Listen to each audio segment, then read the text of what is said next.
I would say maybe my first mentor was my next door neighbor in Crescent Hills, Mrs. Gracie, and she was a teacher. And she used to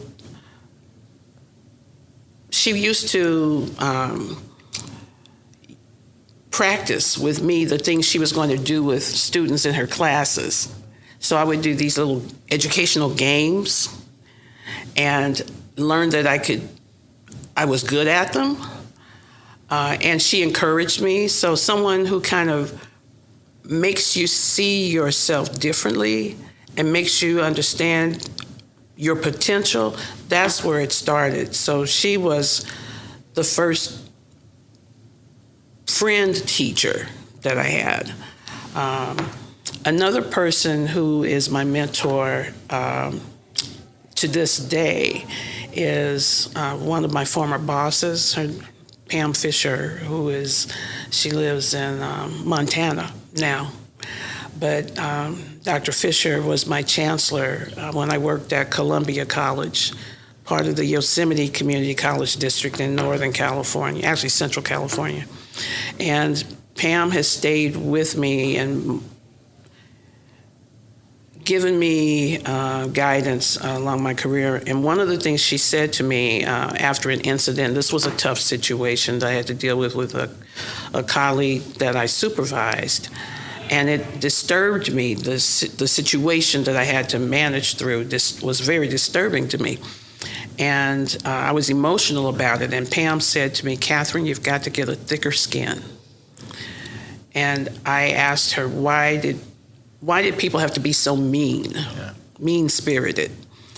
Because this is one of the situations I had to deal with had to do with someone just being mean for what I felt was no reason. And Pam said, "You have to get a thicker skin because you will not be able to please everyone. And everyone is not going to do things in the way that you think they should." And I think I have developed that thicker skin, but I also believe I've maintained my sense of my sense of humanity. Yeah. My ability to be compassionate, my ability to make the tough decisions, but at the same time, not necessarily be a hard ass about it. Yeah. And to not take the authority that's invested in my position, that's vested with my position, not to take it too seriously or to use it in ways that are ego-driven. I've maintained a good sense of self. Yeah. And that was not just from the lessons I learned in how to be a good person in the household, lessons from my mother and father, Percy and Esther Jeffrey, but also from the lessons that I learned at church. Religion used to be a catalyst in homes, not as much these days as it used to be. We even have arguments about what's the truth. Yeah. Now there are schools of study around what is the truth. And all of these things, even religion, these are constructions. And the constructions vary based on where you live in the world and what time period you experience in your life. And I've become a much more critical thinker around so many different topics because I was able to soak up what I learned here, but also to venture beyond here. Yeah. This was a great launch pad for me.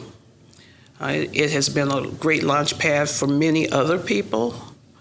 And ironically, I live in a community where Will Rogers Park is just literally across the street from where I am. So I have one of Oklahoma's favorite sons in terms of what he was able to accomplish in his life, just very nearby. So I'm never far from someone who has Oklahoma ties, because or either a person who's still living or a person whose impact is felt in the community.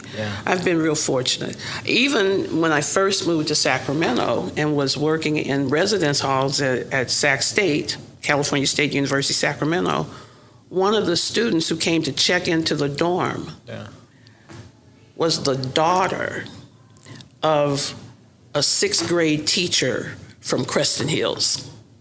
And Mr. Smith, Mrs. McGlon was my teacher. Mr. Smith had the other group of 6th graders. And when the young lady checked in, and her mother was asking me where I was from, I said, I'm from Oklahoma City. And she said, oh, my father taught in Oklahoma City at Creston Hills. I'm like, really? And she described her dad, and I couldn't quite put it together. And she says, I want you to come to my house for Thanksgiving. And I went to have dinner with the Smiths, and as soon as I walked in the door, I recognized Mr. Smith. It was like, whoa.